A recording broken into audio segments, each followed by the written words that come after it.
এখানে আমরা মওদুদি ইসলামের অনুসারিত নয়, ইসলামকে ব্যবহার করতে চায় তাদের কাছ থেকে আমাদের দূরে থাকতে হবে। বাংলাদেশের সর্বশ্রেষ্ঠ মাদ্রাসার শীর্ষ আলেমগণ এখানে আছেন এবং প্রকৃত দ্বীনের খেদমতে যারা আছেন তাদের সেবকরা এখানে আছেন।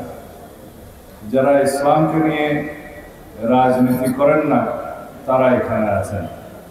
যারা দ্বীনকে পহেলা মনে করে তারপরে দুনিয়া মনে করে, দ্বীন পহেলা বাদ মে দুনিয়া, তারা এখানে আছে।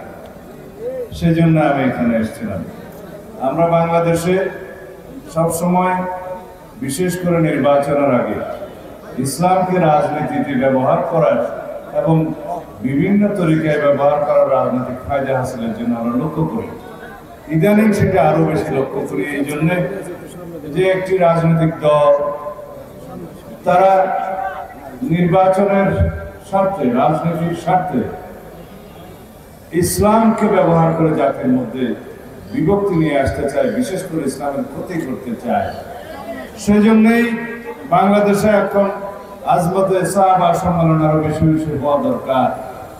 যারা আমরা বাংলাদেশে শতকরা 90 থেকে 92 ভাগ মানুষ মুসলমান, আমরা মদিনা ইসলামের চর্চা করি, আমরা মদিনা ইসলামে বিশ্বাস করি।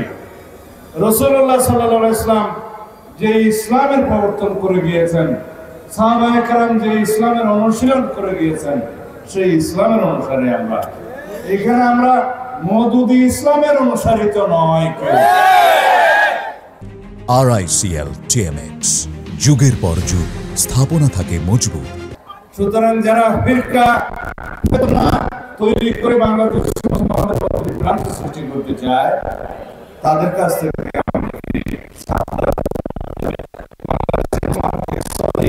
দ্বীনি অর্জন এবং অনুশীলনের রাস্তা উন্মুক্ত করে দিতে হবে।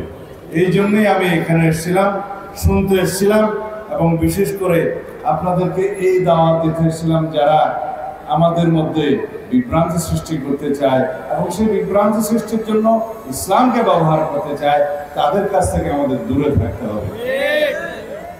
এখানে কোনো রাজনীতি নয়। আমি তো পয়লাই বলেছি যে আমাদের হচ্ছে পয়লা দিন বাদ মে দুনিয়া।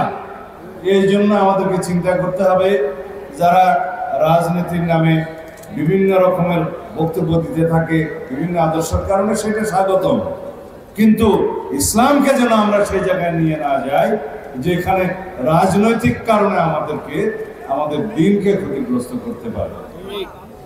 যাই হোক, আজকের এই সম্মেলনে যারা উপস্থিত হয়েছেন, যারা বয়ান করেছেন, যাদের মূল্যবান বক্তব্য আমরা শুনেছি, আপনারা শুনেছেন, সেটা আমাদের জীবনে কাজে লাগুক এবং আমরা ঈমান আকীদার সাথে বাংলাদেশের সকল মুসলমানদেরকে যাতে চলতে পারে এবং ঈমানের সাথে জিন্দেগি, ঈমানের সাথে মৃত্যু পাইতে পারে সেই ব্যবস্থা যেন আমরা করি।